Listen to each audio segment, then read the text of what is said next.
ساليو. سمعت انه لبنان عم بيفتش على رئيس مثل الشهيد الاسطورة الله يرحمه رفيق الحريري. هيدا وين بده يخلق بأي تاريخ؟ هو الزمن خلق مرة وحدة اسمه رفيق الحريري الله يرحمه بهالدنيا ما بيتكرر.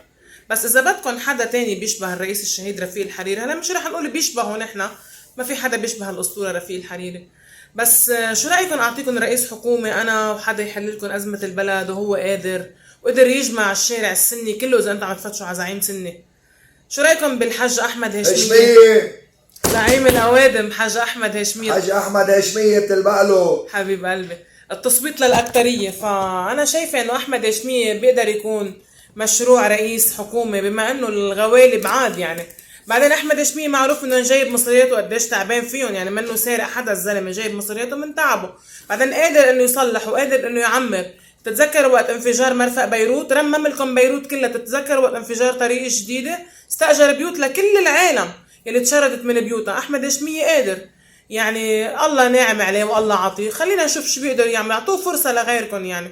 حاج احمد هاشمية هاشتاج انا برشحك لك على منصب رئاسة الحكومة. سمارة رفيق الحريري، الى اللقاء.